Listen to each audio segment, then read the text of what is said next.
Well, the wait is over.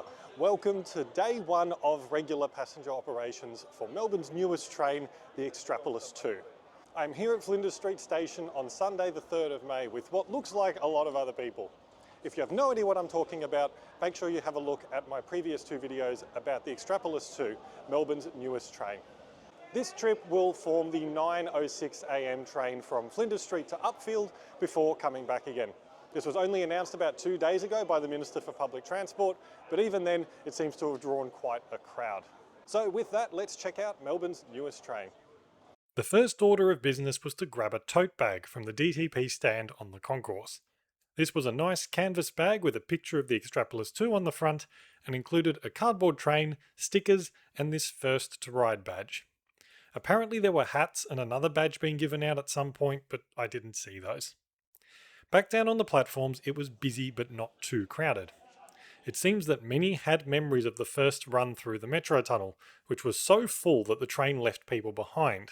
So it seems that some people didn't want to leave anything to chance and arrived hours earlier. In the end though, this wasn't an issue. As the train emerged from the city loop at the east end of platform 4, everyone had their cameras out to get photos and videos of the train coming in. Here's the new train, very excited!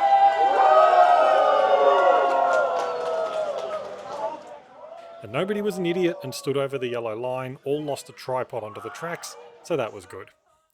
Everyone was able to fit on board fairly comfortably. It wasn't sardines like the first metro tunnel train. Once on board, I did notice a couple of minor changes since I last saw this train in the previous week. The Transport for Victoria logos had been added, and the nose cone was deployed at the front and rear of the train. The most noticeable change though was on the screens in the centre of the carriage. Previously this was black text against the yellow line background, but this had been changed to white. I'm not sure why, and a few people commented that it was harder to read. I also didn't see any printed network maps or line diagrams. I didn't get to see most of the train, so maybe they were elsewhere, but I didn't see any in the two carriages that I was in. The trip to Upfield and back was uneventful operationally. We were bang on time and there were no disruptions. The train seemed to handle the wet weather well with its full load of passengers, much better than the XTrapolis 100. I disembarked at Gowrie to get some footage of the train coming back, and then hopped on for its return journey before getting off at Parliament, again to film the train, but this time within the city loop. One other thing that I spent a lot of the day doing was hearing from you. I asked many of you a couple of questions about the train and the day, so here are some snippets of what you had to say, starting with your overall impressions of the XTrapolis 2. It's great. It's basically like a smaller, more network-friendly form of the high-capacity metro train. Totally walked through. It's quite comfortable, incredibly smooth running. Like, very smooth ride. It's very nice to have such like a new train running Upfield line. The line's been so underloved for ages. It's very awesome to see. The number one thing I really like about this is the headrest. I love the headrest. Oh, it's beautiful train. Like, seats are comfy, it looks modern, a lot of callbacks to the HCMT and a bit of improvements as well. It's nice. I don't really have any complaints. It's kind of like a less janky HCMT or a Siemens Nexus with more doors per carriage and more PIDs. And when I'm from Hong Kong, you don't get these nice seats, and I think that's amazing. You can get them here. Yeah, the aisles are wider, which helps movement throughout the train for people that might have issues moving throughout the train. So this time, I think it will be a huge difference between all these days I traveling on this Upfield line. It's a bit more open as well, like there's more space to walk around and it can hold a lot more people as well. There's so much more room, there's so much more room to move around the train. The doors are much wider, everything's much clearer inside, it's much brighter, it rides a lot smoother. It is game-changing for the Craigieburn line. Many people talked about the passenger information and the door buttons, with some interesting observations about how it all worked. The announcement is very clear, which is more akin to the Siemens intel quality, although the PID itself, it just keeps flashing between now arriving at and like the service. The PIDs are also probably the best on the network. It's really not cluttered.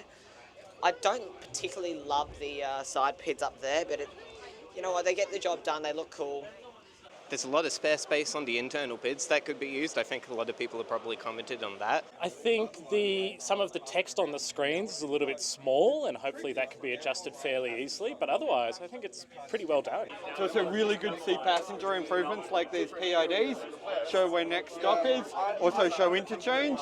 Well, I mean, I guess the seats are pretty good too. They really do feel like a V-line. The door buttons, they took on the feedback from that. You can hold it and it will just open. It's good that the doors aren't like the HMTs. It's so much better. As we talked about before, accessibility has been a big topic with this train that many of you also talked about during the day. I heard from several people that this was a significant improvement for people with a disability. And there are many aspects of its design and operation that are a real game changer and will positively change the lives of many.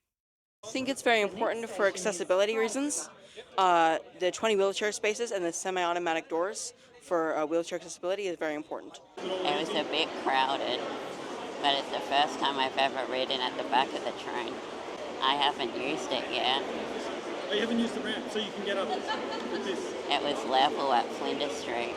I think the accessibility is a huge step forward for Melbourne, particularly as it's something we've definitely struggled on for a while, but I think it's definitely a huge stride forward, particularly for the northern group, to have a much more accessible experience, much more nice, modern, comfortable experience. The XTrap, the original ones, have very few wheelchair spaces, and the ability to have 20 is very important. Being able to hear on the train the announcements, the PIDs, everything, increase the accessibility a lot for disabled riders. And of course, the most important question, will we miss the Comenge trains when they're gone? It's sad that the Comengers are on their way out, but you know, it's gonna happen eventually, and I think these are good replacements. They fix a lot of the issues with the XTrap 100s, which is really good, so yeah. Look, the rail fan in me will miss the Comengers, and I would love to see a few in preservation, but ultimately, like the Hitachis, they are showing their signs of age, and I think that it's probably time that they be retired from daily life. I will miss them, but I think they've served us well for a long time. They probably deserve a nice retirement. So as much as I'll miss them, it's probably about time they have a nice rest. I don't particularly love them. I understand that they have nostalgia value and all that, and a lot of people will miss them, but I think this will be a much bigger improvement, and while they will obviously have the place in the Victorian railways The next station is Melbourne. over history, I just think as of now it's rightfully that they should be gone. Obviously we will miss them, but it's about time. The Comenge would be my favourite train on the Melbourne suburban system, I think. They are very venerable, they've been with us for a long time. They're the favourite train to put behind my camera, I think. But all good things must come to an end, and these are a worthy replacement, I think. Me personally, not so much on the Sunbury line, but every time now I'm on another line catching a Comenge train, it really does feel like stepping back into the past. So these will be a big upgrade for all those people. You won't miss them other than for their guns or value? I will miss them quite a lot for personal, sentimental reasons, but I think most passengers will be very glad to see them gone. As I've said in my previous videos, this is very much a standard sort of train. It's not flashy, but it doesn't need to be.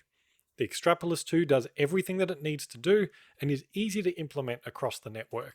Very much a Toyota Corolla of our fleet. It's simple, hopefully reliable, and easy to build and maintain. I look forward to seeing more of these as the number of its runs increases over time. Thank you to everyone who agreed to be interviewed. I really appreciate your time, and congratulations to everyone involved in getting these trains running.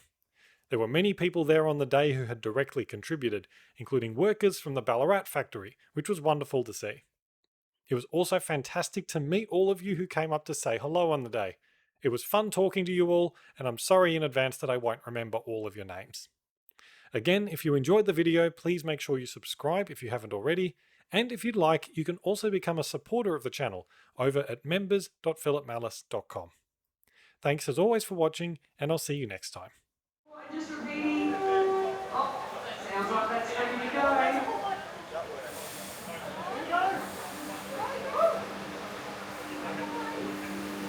Run is now